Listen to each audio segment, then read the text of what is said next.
Hi friends, welcome back to my channel. ఈరోజు మనం ఎంతో టేస్టీగా ఉండే దొండకాయ ఆవకాయ ఎలా చేయాలో చూద్దాము. దీనికి కావలసిన ప్రాసెస్ చూద్దాం ఫ్రెండ్స్. ఇది మనకి ఆవకాయ పచ్చడి ఎలా ఉంటుందో అలానే ఉంటుంది.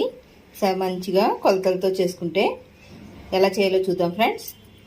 దొండకాయ ఆవకాయకి దొండకాయల్ని మనం శుభ్రంగా కడుక్కొని ఏదైనా క్లాత్ పెట్టి తడి లేకుండా తుడుచుకోవాలి. ఇప్పుడు వీటిల్ని మనం పీసెస్గా కట్ చేసుకుందాము. ఇలా మనం పీసెస్గా కట్ చేసుకున్న తర్వాత ఏదైనా ఒక బౌల్ తీసుకొని లేకపోతే గ్లాస్ కానీ మెజరింగ్కి ఎన్ని బౌల్స్ అవుతుందో చూద్దాము. నేనైతే ఈ బౌల్ తీసుకున్నాను.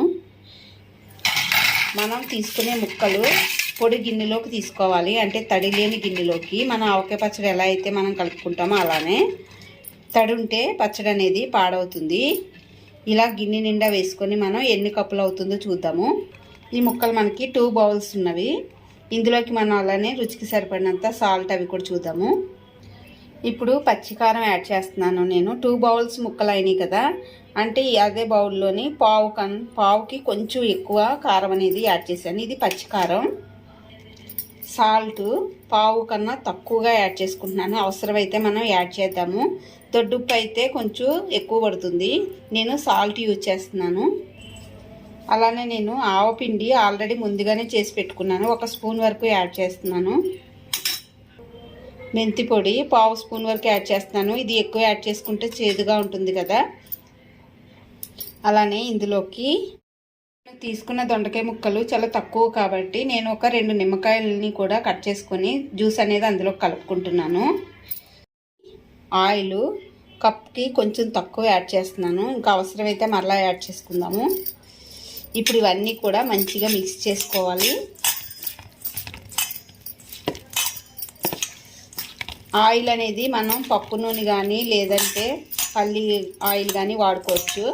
ఇది మొత్తం అంతా కూడా కలిసేంత వరకు కూడా మంచిగా మిక్స్ చేసుకొని నైట్ అంతా కూడా అలానే ఉంచేసి నెక్స్ట్ డే మళ్ళీ తీసి మనం కలుపుకొని వాడుకోవాలి.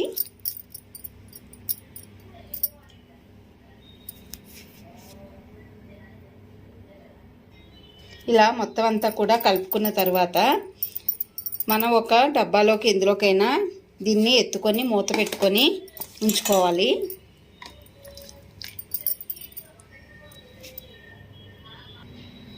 ఇలా ఏదైనా ఒక డబ్బాలోకి ఎత్తుకున్న తర్వాత దీన్ని మనం మూత పెట్టి కవర్ చేసి నైట్ అంతా కూడా ఇలానే ఉంచుకోవాలి.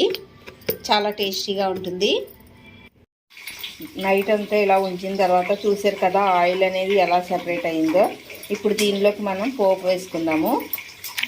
పోపుకి ఇలా కరివేపాకు, జీలకర్ర, ఆవాలు అలానే ఒక ఎండుమిర్చిని వేసి పోపు చేసుకుంటున్నాను. ఇది వేగిన తర్వాత దించి చల్లార్చుకొని ఇందులోకి వేసుకొని ఒకసారి కలుపుకుందాము.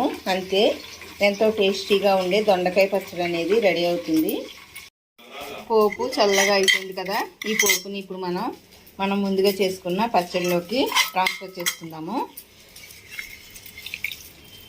ఇప్పుడు ఈ పోపు మొత్తాన్ని ఇందులో ఒకసారి మరలా కలుపుకొని ఇలానే ఏదైనా ఒక గాజు డబ్బాలో కానీ ప్లాస్టిక్ డబ్బాలో కానీ పెట్టుకొని స్టోర్ చేసుకొని ఉంచుకోవచ్చు. ఇది మనకి 1 నెల రోజుల వరకు నిల్వ ఉంటుంది. మీకు కూడా నచ్చినట్లయితే ట్రై చేయండి ఫ్రెండ్స్. అలానే లైక్ చేయండి, షేర్ చేయండి ఫ్రెండ్స్. Thank you.